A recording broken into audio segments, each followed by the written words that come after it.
have 100% you know. But that's obviously, you know, I mean, an utopia that.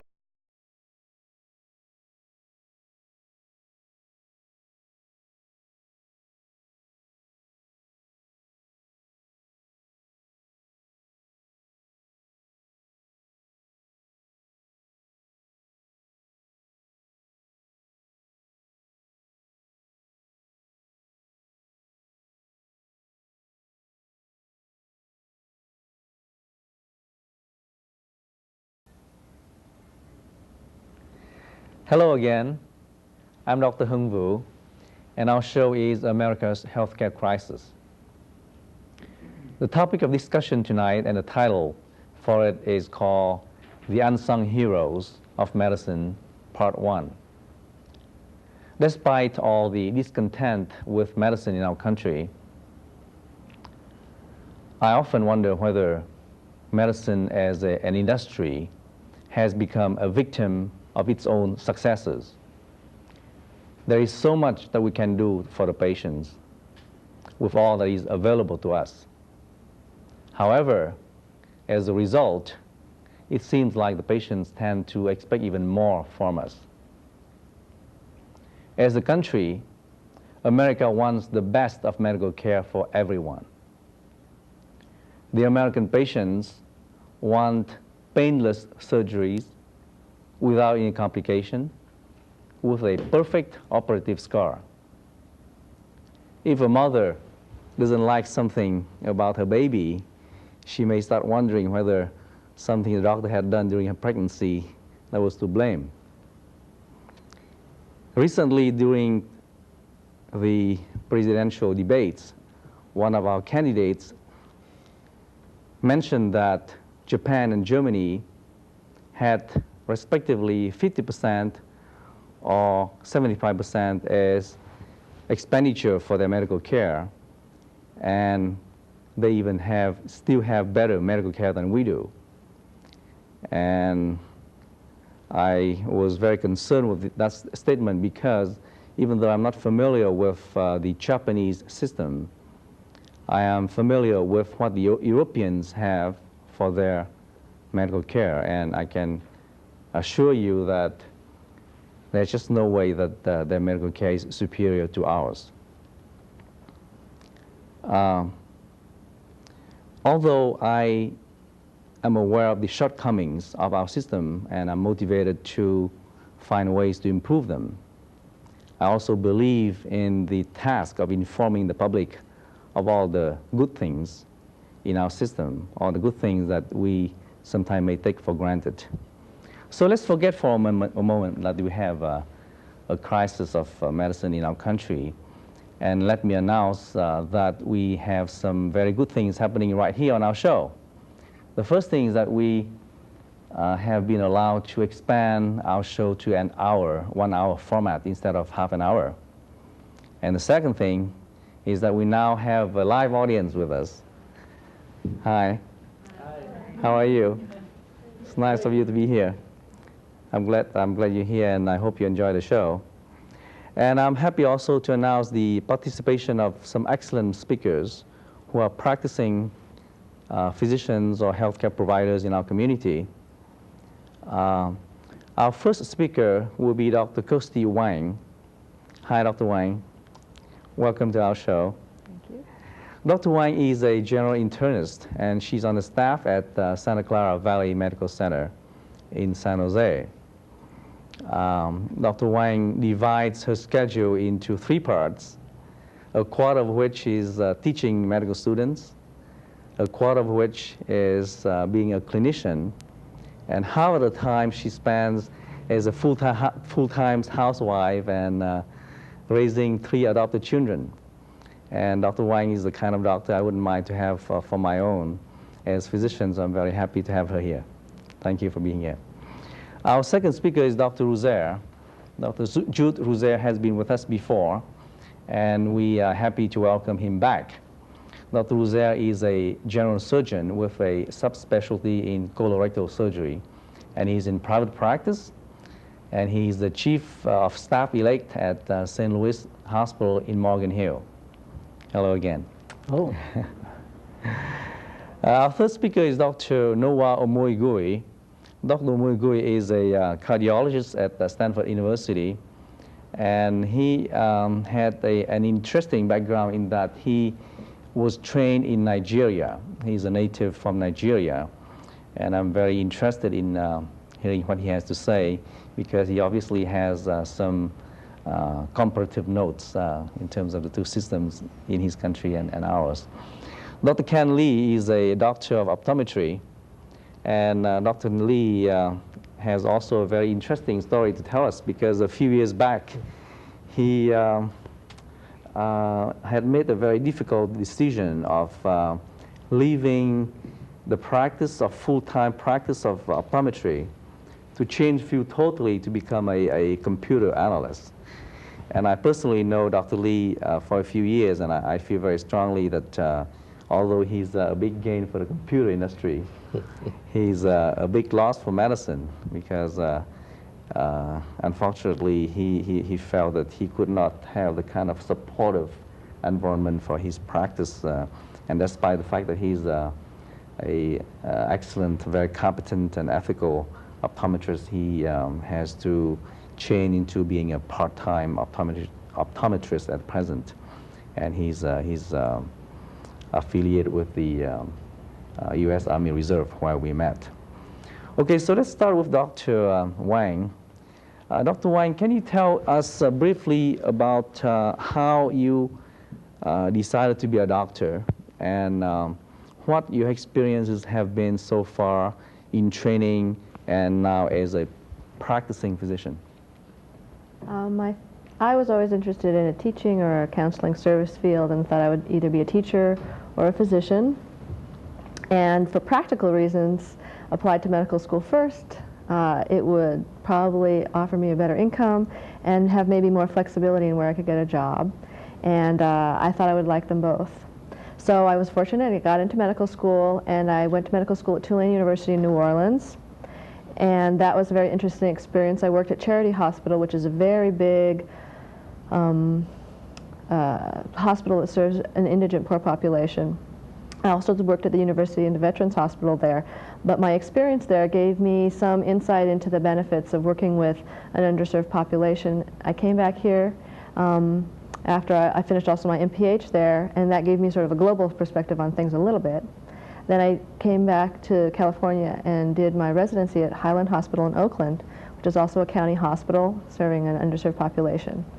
And I found that the teaching environment was very exciting, and that I enjoyed working with people who maybe didn't have access to health care in another situation. It gave me a lot of challenges, and also I found that my patients were really grateful, and it was really satisfying. I then finished my residency, and I thought I would like to work in a similar situation, and also I was really excited about being in a teaching environment, and luckily a position was open at Santa Clara Valley Medical Center. So I worked there, as you said, spending most of my time in the clinics with my patients. About half of them are geriatric patients, and then half of them are a mix of Hispanic, Southeast Asian, and a mixture of people. So it's very interesting. And then I spend part of my time teaching residents and medical students. And I think the challenge and the combination of the two is very stimulating and exciting for me. I'm glad that you enjoy practicing medicine. I can't say too much about the same thing about a lot of other physicians nowadays. Dr. Ruzer, maybe you can tell us something about your own experience. Well, I came to medicine in a kind of a roundabout way. I actually started out in the seminary, but I didn't get too far in there. That was actually in high school. I went to college after I got out of the Army. Actually, I went through high school, and I didn't do all that well, so I take a little detour through the military. But that actually wasn't a bad experience in a way, because it at least gives you a chance to think about what you really want to do and all. And to make a long story short, I came back, and I had the GI Bill, luckily, at that time. That was in the early 60s.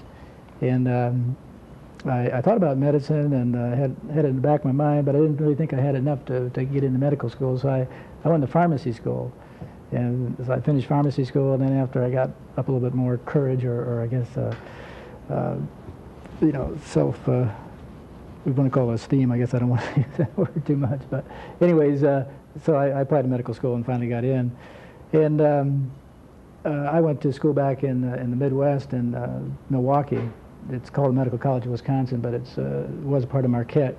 And that was a good experience too, because you know, the Midwestern area is, I guess, a little different in California and all, and so that's some of the kind of the American values, if you will. And then from there I went to Davis in Sacramento, did my surgery, and then I went to Texas and did a year of colorectal fellowship. I guess the thing about medicine that I really enjoyed was the intensity of the encounter with your fellow human being. Especially, I think the most, I don't want to call them enjoyable times, but I guess they're memorable times is when you're talking to somebody about an operation and you're trying to tell them what's going to happen and all that. And if you don't get the feeling that you're really communicating with them and that they trust you and all, then it's going to be tough, and they're going to have a lot of problems. And even if they even if they do have problems later, but if you can communicate with them, it's less, you can get through it together.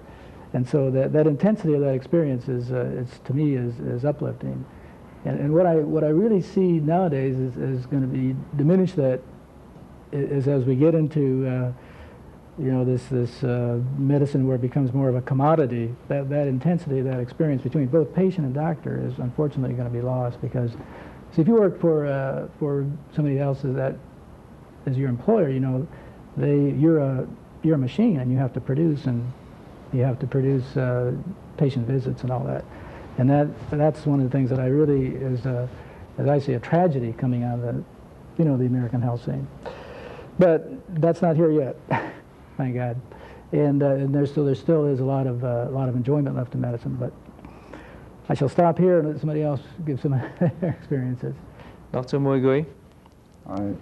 Well, my experience is slightly different. I'm originally a Nigerian, and I, back in the mid-70s, made a decision to go to medical school. The system is a little different from what it is here.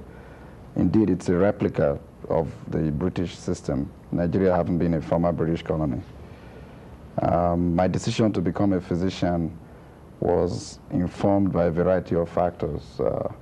Parental pressure, the fact that I was the first son in the family, the fact that it was a prestigious field, the fact that I had the grades to do it, and it was one of the things that the more successful students chose to do, which was a form of peer pressure.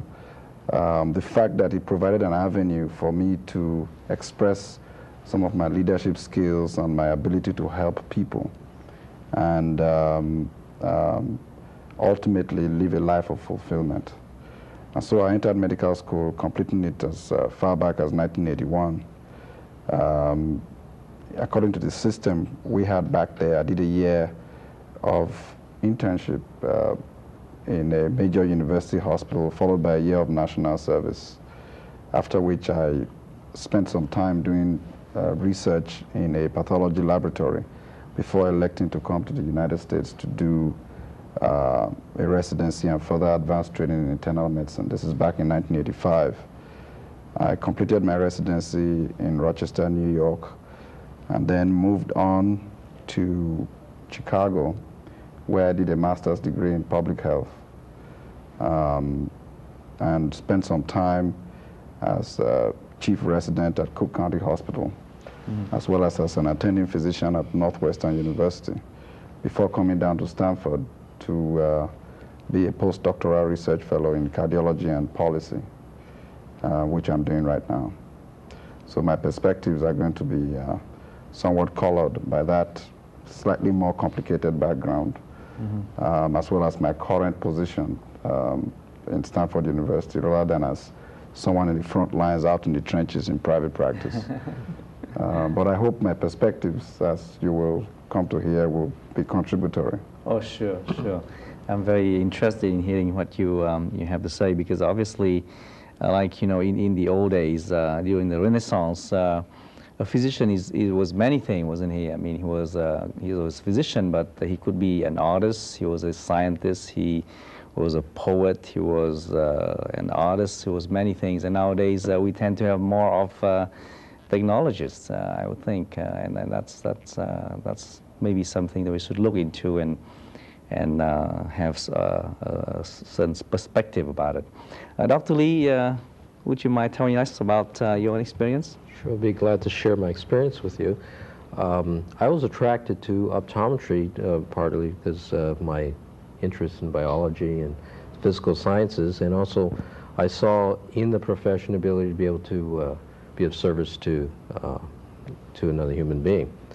So as I went through optometry school at the University of California, Berkeley, I was very excited about not only the profession itself, but also just the idea of a profession being dedicated, having high standards and being dedicated to service to humanity. So I was driven a lot also by idealism. Okay, so after I graduated, I went into service for several years and served as an optometrist, upon which, when I was discharged, I proceeded to be involved in the private practice. I practiced several years in the profession here in the Valley, and during those years, what I experienced was a lot of the idealism that I had learned in school it just wasn't the way it was in the real world. I found in many occasions professional societies were very self-serving, and it ran counter to some of the idealisms that were taught. Also during that period of time, there was great emphasis on cost control for medicine, or just cost control in healthcare in general. And the government at that time started getting involved and tried to promote, through the various laws, competition. And in that way, what it did is, as Dr. Rosaire had mentioned, it brought healthcare down to the level of commodity.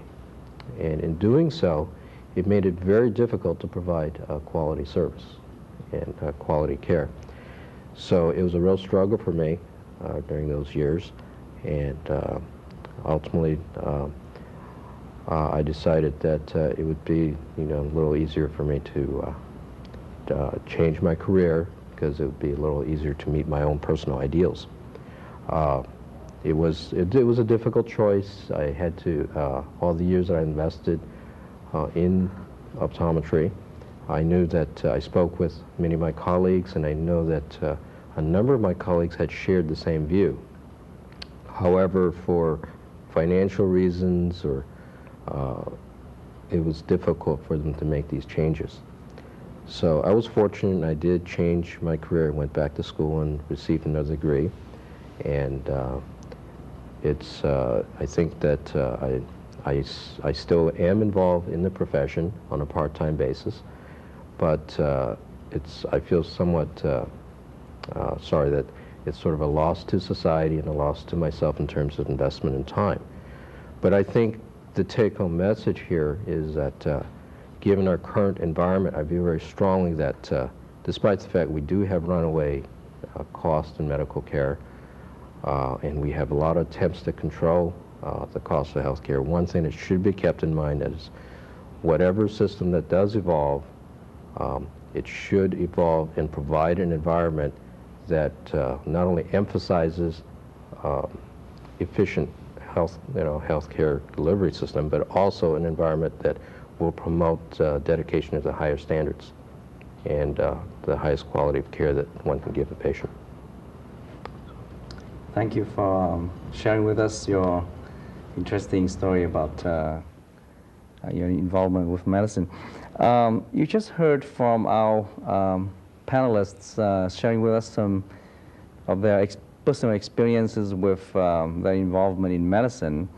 And on the second, the second part of the show, I'd like to ask them a few questions and invite the audience to participate freely and spontaneously.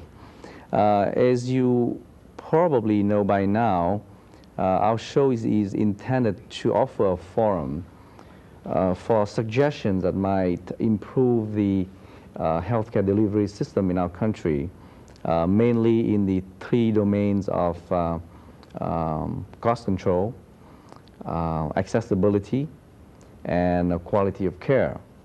So let's talk about the cost issue first. Do you think that, well, just as a general information, it is well published data that we spend around 12% of our GNP, our gross national product, on medical care. Japan spends 6%, and Germany about 9%. So is our medical care too expensive? Are we paying too much for what we get? Dr. Wang? I think that we do have wonderful health care in the United States. We have wonderful technology, but there are needs that are unmet also in American health care. I see a lot of people who have difficulty with access to health care, and when they do come, they're at the stage where they maybe haven't been able to come, and their illnesses are further along and things like that. So I see an arena where maybe there are gaps in the services we provide. But I also have accessibility to the technology, and I order MRI scans and expensive things on people.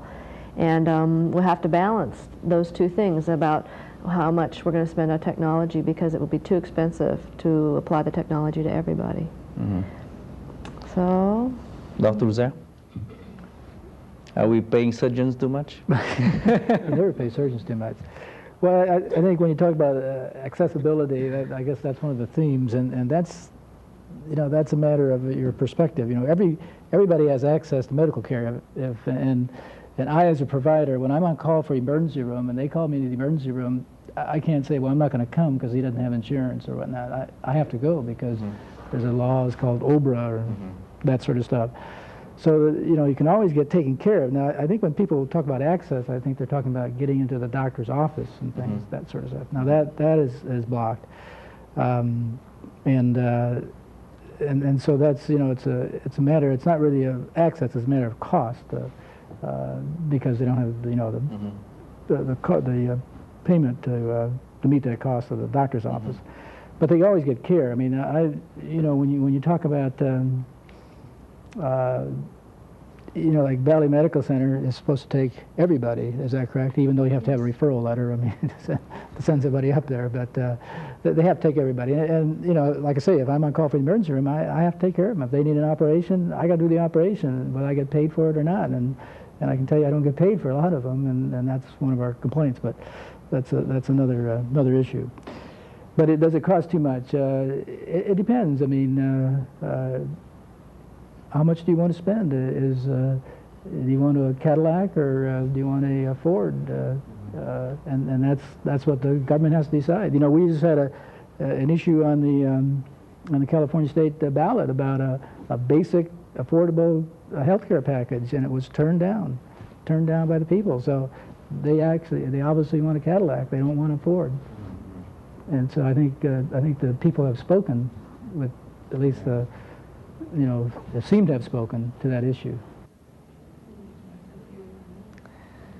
Thank you, Dr. Uzair. There's one point that I'd like to clarify here for all of us, including the audience, that is the myth that the doctors make too much money. Right here you have a representation of all sections of sectors of medicine. Dr. Wang works for a county hospital. Dr. Uzair is a surgeon in private practice. Dr. Omoigoi is a teacher at Stanford. And I myself work for an urgent care center as a independent contractor. And I can guarantee you that we probably would have been richer if we had not entered medicine. But obviously, they enter medicine for the humanitarian reasons that they have told us. So that's one of the points that I would like to very earnestly clarify with you here. Now, the cost issue is complex because, as Dr. Wang mentioned, we have the best technology in the world. And as a country, we value the life of each and every human being. And if we want to have the best of medical care, which can be defined as, to me, as a tremendous privilege, do all of us want to have the kind of care that President Bush had? He just barely fainted and there were 2 doctors taking his pulses.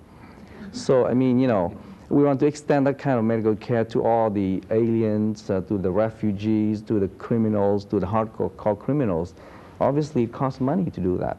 So there has to be a compromise somewhere.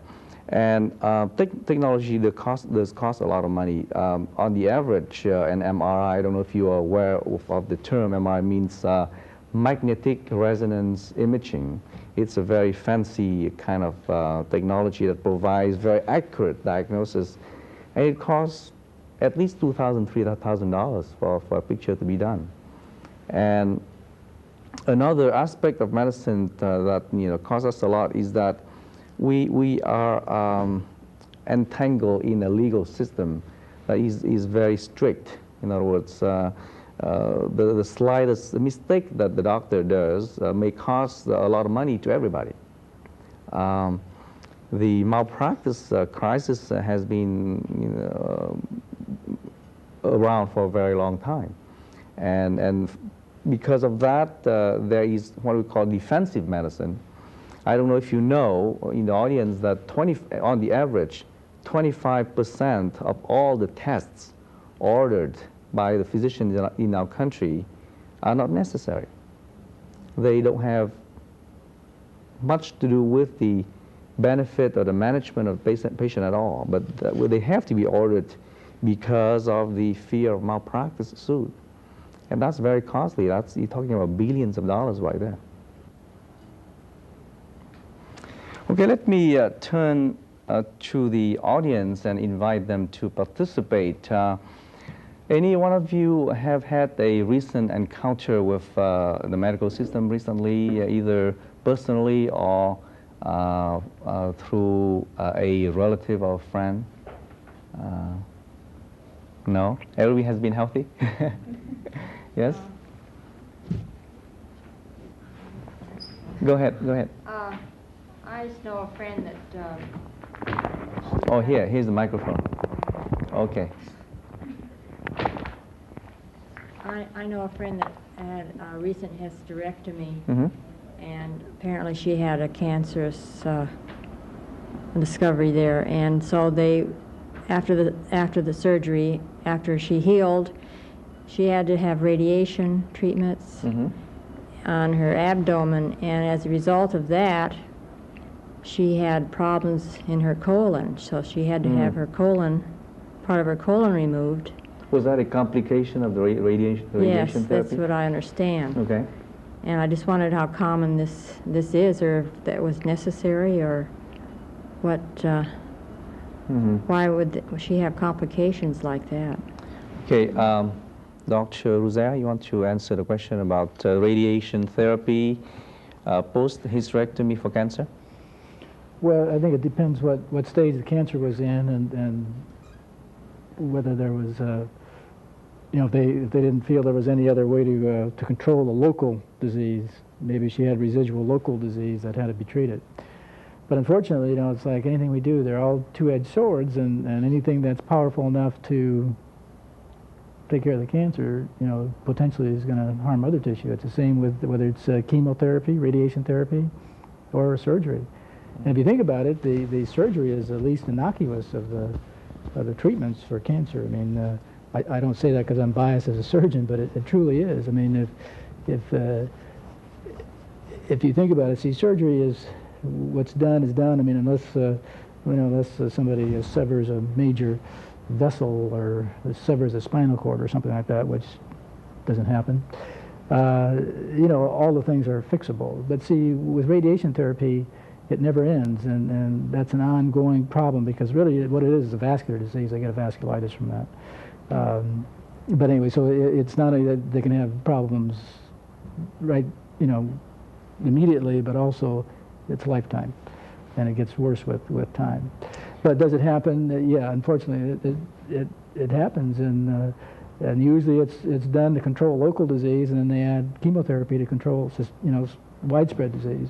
And I guess that was at least, I mean, I don't know the case, so I can't, comment that, that it was good or bad, but I mean, that's a general principle of let me ask you surgical this. oncology. Actually, we all know that there are 3 types of treatments for cancer: surgeries, chemotherapy, which is drugs, and radiation. And all of them are not only expensive, but loaded with complications. Let me ask you a question. What kind of prevention did she have? How old was she when the cancer was diagnosed? Do you know? Oh, I believe she's in her 70s. I see. Did she have preventative pap smear and screening for cancers before the diagnosis was made? Well, I imagine she has. I'm sure she takes care of herself that way, yes. I'm sure she has. Because it seems to me, to extrapolate from what you say, the cancer that she had must have been pretty widespread to not to be resectable by surgery alone. So somewhere along the line, the screening procedures has failed to detect it before it spread. That can happen. I'm just saying that, again, prevention and also prevention is worth a part of cure, and treatment for cancer is very complicated, expensive, and painful. Yeah, you'd like to say something? If I could. Sure, go ahead. The comment I'd like to make is a difficult issue in that it's disappointing if you have a disease, and sometimes you can prevent it by screening, and sometimes you can't. And like Dr. Azer was saying, that there are complications with the treatment, and we always have a hope and an expectation that we won't have any residual cancer, or that there will be no side effects. And we wish that would be true, but most things have a side effect, and it's really hard to, I think, accept that at any level. And it's very difficult. Yeah. To answer directly to your question, radiation therapy kills the cancerous cells, but it also kills the unhealthy cells, unfortunately. And that's the side effect that you have. And if you detect the cancer early enough so that it can resect the whole cancerous tumor, then that's the cure. So, but obviously, Well, possibly she didn't have a thorough examination through, annual or whatever, from her doctor. I don't know what her medical history was exactly. But. Now, my own feeling about medical care as a whole is that a lot of different illnesses are preventable. The leading killer disease is cardiovascular. I mean, whether it's heart attack, stroke, hypertension, in many ways are preventable. Maybe Dr. Moigoi can give us some insight into that because he's a cardiologist. Specifically, what do you want me to? Well, I'm talking about the preventative aspect of medicine, specifically dealing with cardiovascular diseases. We have the leading killer in our country is MI, myocardial infarction, and heart attacks, and the other dreadful disease is stroke. And yet, a lot of aspects of cardiovascular diseases, whether it be hypertension or heart attacks, in many ways reduced by simple things like dieting and exercise and reducing stress and so forth and so on. You have some insight to add into that? For example, when you're in Nigeria, I'm sure that there are other plagues, infectious diseases and so forth and so on, but what is the rate of cardiovascular diseases there compared to America? Well, Nigeria, like most African countries, has a different spectrum of cardiovascular disease. Cardiovascular disease is present, but coronary disease specifically is extremely rare. So it's not that, we don't, or, those countries don't have rheumatic fever and rheumatic valvular heart disease, that they don't have heart muscle diseases, cardiomyopathies. It's not that they don't have hypertension and a whole variety of other cardiac problems, but coronary disease specifically is distinctly uncommon. In fact, it's rare. And it's something which you see in the up-and-coming, urbanized, upper middle class, people who have adopted a number of environmental and dietary habits which are essentially alien to their own culture. You know, those who smoke, those who eat a lot more Western-type diets, and lead a different kind of lifestyle. Coronary disease, you know, while there's clearly a very strong genetic element to it, is largely a disease of lifestyle. And there's no doubt that if you were to focus preventive efforts at a fairly young age, to live healthily, watch what you eat, maintain, you know, regular exercise, keep an eye on lipids and a whole variety of other factors. If you have a distinct familial predisposition to those problems, then you will provide yourself and the healthcare system an opportunity to intervene much earlier than the more dramatic presentations in middle life that require spending millions of dollars to deal with. The problem is that that message has taken a lot of time to get out. And while a lot of 50 and 60 and 70-year-old men and women are in fact beginning to pay a lot more attention to these issues, in reality, it ought to be when you're an adolescent. It's never too early to start. And that, I think, should be the, you know, the core message, that as far as cardiovascular disease is concerned, it is the young that really, really ought to begin to internalize those messages and those lessons, so that 30, 40 years from now, the society as a whole benefits from that. You know, in the long run, it's much cheaper. Yeah. Now, I would like to invite the panelists and audience to participate in an issue that I have thought very often, is that really, when you think about it, you know, the big part of the population of American people are healthy people. I mean, really, you know, we tend to focus a lot on the aspect of illnesses. But really, you know, when you think about the fact that technology by itself, as expensive as it is, only benefits a very minority portion of the population. And to me, there's something that is worth talking about, because it seems to me like the health and fitness movement, which it seems like it started in California, has done more to contribute to the well-being and the health of our people than medicine has ever done. Because I'm just talking about the discrepancy between emphasis on prevention versus curative. The cure for a cardiovascular disease, when it happens, is so costly, so painful, and yet, you know, we tend to forget that simple things that we do every day can contribute a lot in reducing the incidence of cardiovascular diseases and other things, including cancer.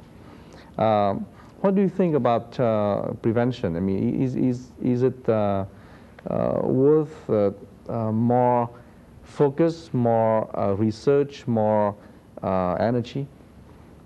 Maybe you can you can have it. A question that I have is, you said that it starts as a young child. If this didn't start as a young child and now, you know, you get into it, I mean, and yet you feel better about yourself, I mean, the chances of you coming through, I mean, not having any of these problems, I mean, it will help. But because of what you were taught as a child, I mean, as a child and growing up, is more or less what you've done to your children. I mean, how can you turn this around? I know our society today has, you know, gyms and spas and, you know, health things, and I know that's important, but, I mean, what would you suggest? I mean, what is it? Essentially, what it comes down to is a massive community-based health education effort. And the mechanism by which that can be implemented varies from the home and family, schools, church, as, you know, key elements in that strategy. Television and mass media, for example. You know, through any or all of those means, it should be possible to constantly and repeatedly send this message out And the government has a key role to play too, in terms of its licensing and regulatory activities relative to the kinds of foods people eat. For example, neighborhood stores, local community halls. There's a whole variety of ways in which this can be done. But I think the key is to understand the message and reinforce it and beam it in a way that ultimately will be of some benefit. I think that's really the essence, rather than to think that. I can understand that, but like cholesterol. I mean, years ago you never heard cholesterol. I mean, that you'd go to the doctor and cholesterol was never brought to my attention growing up. And now that, I'm an older adult, I'm faced with a cholesterol problem, My husband and I eat the same thing. It doesn't bother him, but it bothers me. So it's like, and yet I know it's a hereditary factor also, because I have a sister that has the same problem, but, it's just, you wonder. I mean, things from a long time ago, you never heard that, and then all of a sudden, Well, in answering that, I feel that, as human beings, we are a nature of habit. In other words, a habit, when it is ingrained into us, it's very difficult to break it. That's what you're talking about. We intellectually know that it's not good to smoke, but people who smoke cannot resist that. I mean, they intellectually know. But it's an interesting phenomenon that, the time when the person stops smoking and do all those unhealthy things after they have a heart attack. And you see, in other words, you really have to have a shocker to deprogram you.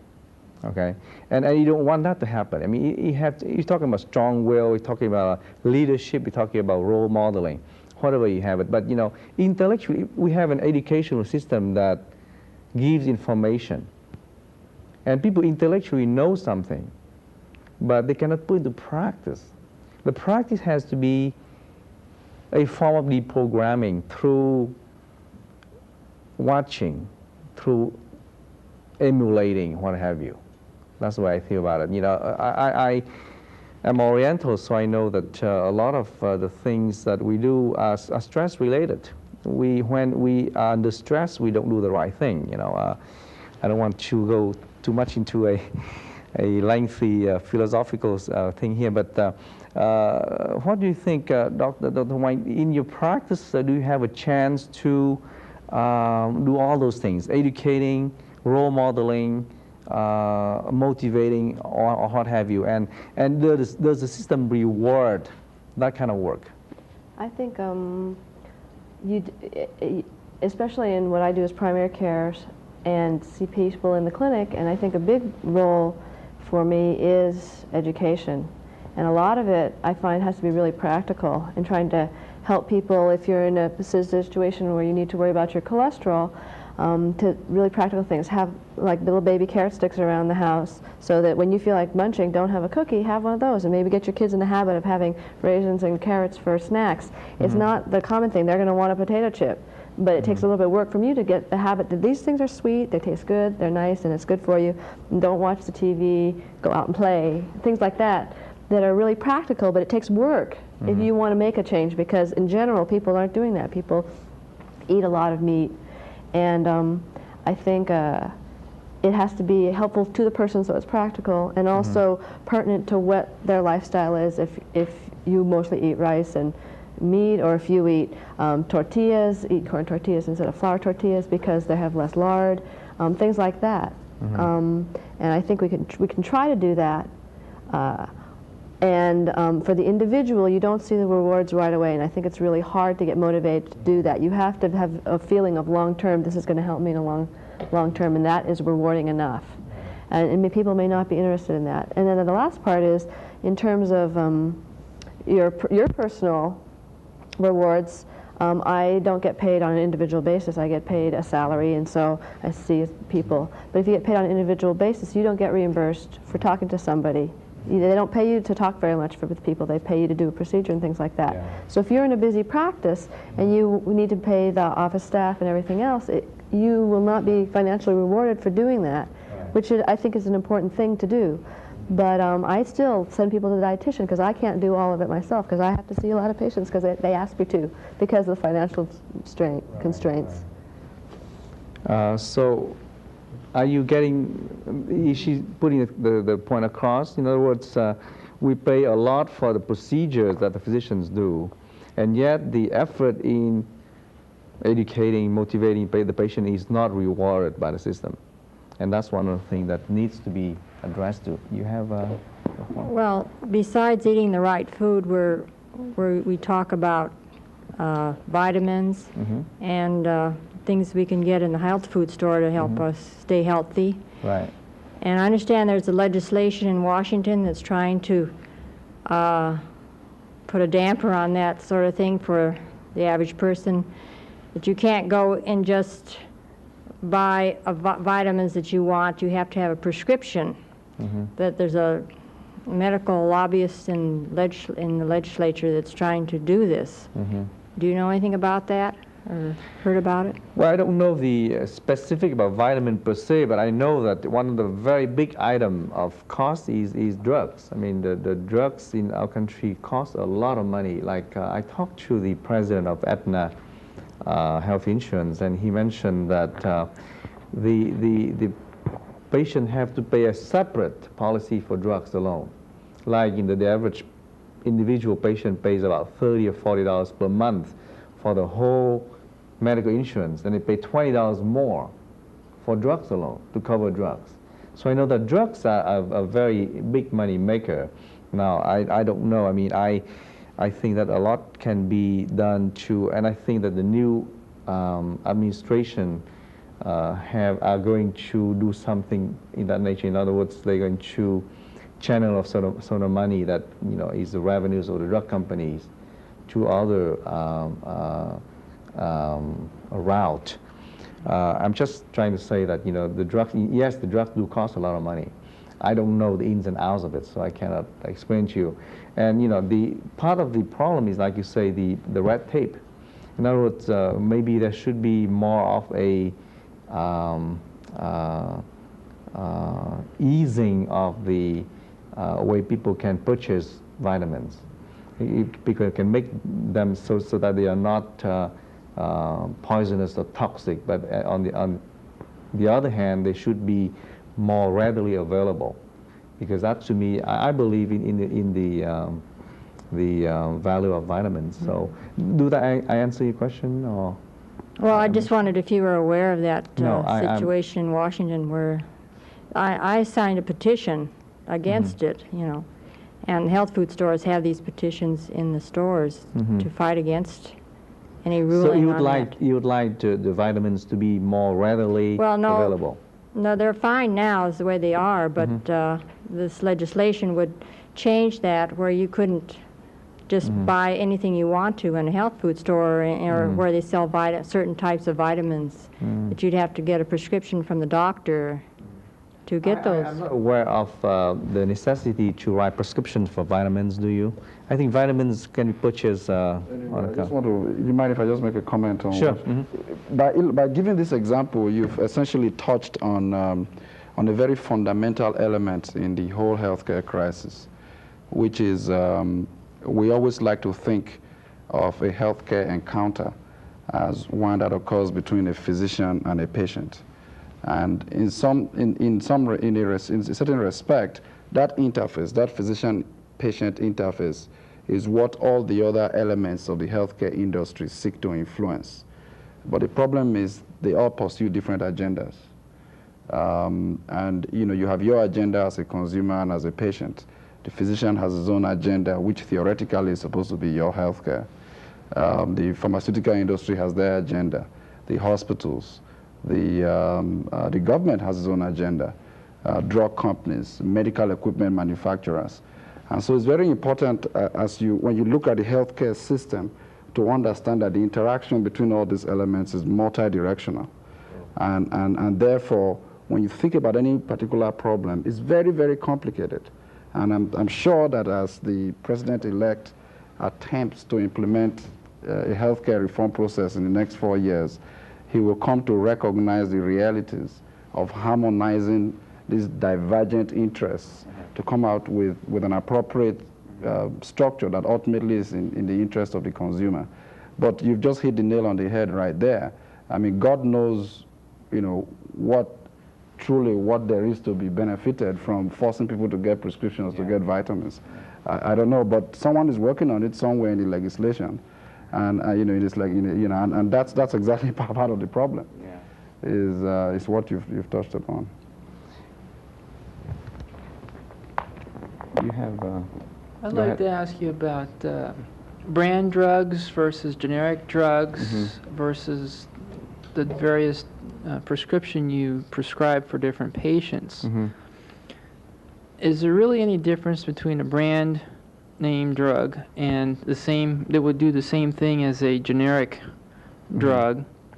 And is there any incentive or any reason why you would prescribe a particular drug over another, whether it's generic or brand name or several brand names that do X number of, whatever it is? It's coming from different pharmaceutical companies, for instance. Well, my own understanding is that it has all to do with quality control. I mean, in other words, whether you have a quality product, buying it as a brand name, obviously it increases the cost tremendously, 3-4 times. Every drug comes from a chemical formulary, but the purification process, how the drugs, the drug has a patent for a drug for a number of years, and after that, everybody can make those drugs and sell them on the market.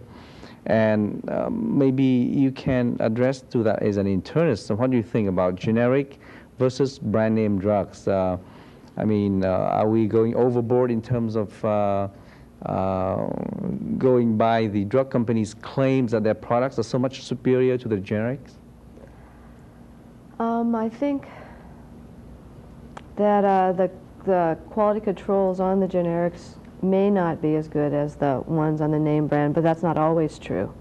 And I think that the FDA is trying to crack down, if you will, and try to make the generics live up to the quality because they state that they're the same as what the original trade drug was. So usually what happens is a drug comes out and a company, of course, develops it. They have priority and exclusive distribution of that drug for 10 years, I think.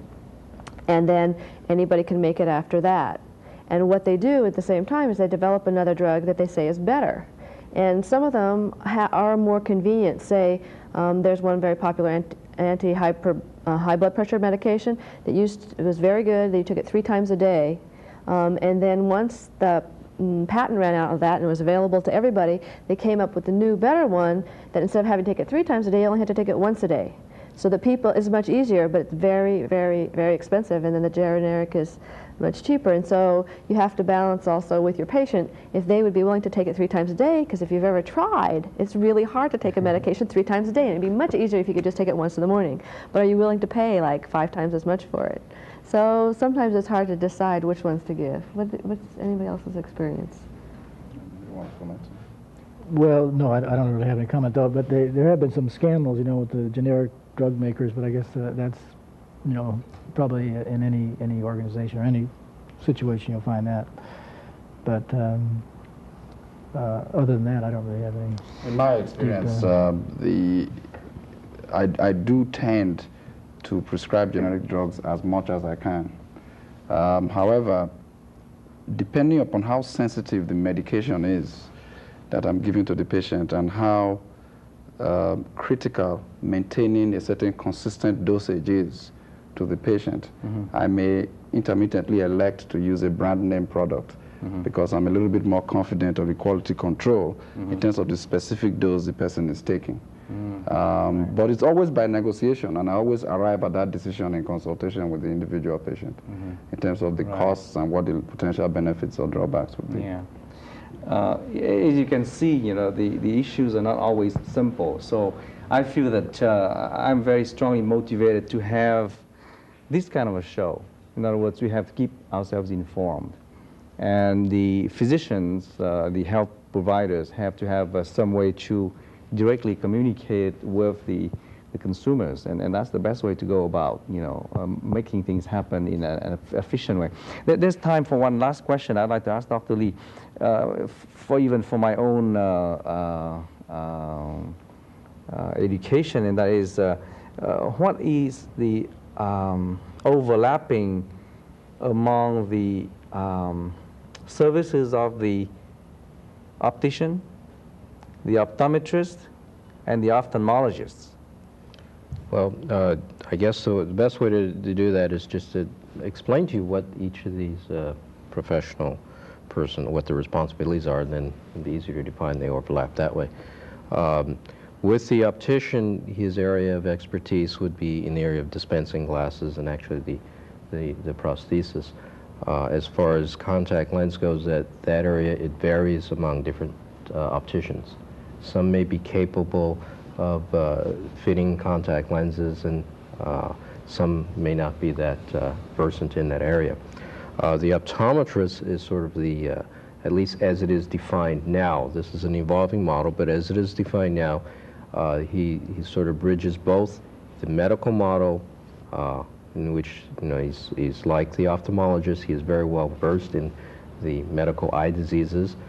He's legally responsible for identifying any eye diseases, and at the same time he also provides the prosthesis, that is specifically glasses or the contact lenses, or any type of visual training that can help ameliorate the problem. The ophthalmologist, his area of expertise is in the medical area, especially in the surgical area, and also in dispensing of medications. So I guess, you know, generically, one is in an area of the emphasis is actually medicine. The other area is refraction, and also be able to identify medical problems, and that would be the optometrist. And then the appliance, the prosthesis, would be in the area of the optician. Okay, you're running out of time, which is a big sigh for me of relief. Again, our show is America's Healthcare Crisis. I'd like to take this opportunity to thank everybody present here. You have really been kind to come here to share the experience with us, and I hope that you will continue to support the show. I believe strongly in the inherent usefulness of this kind of show, so that all of us can talk and share experiences and communicate. Our show is America's Healthcare Crisis. Please read your local newspapers to watch for the time and dates of our future productions. Again, I'm Dr. Hung Vu. Thank you for watching. Good night.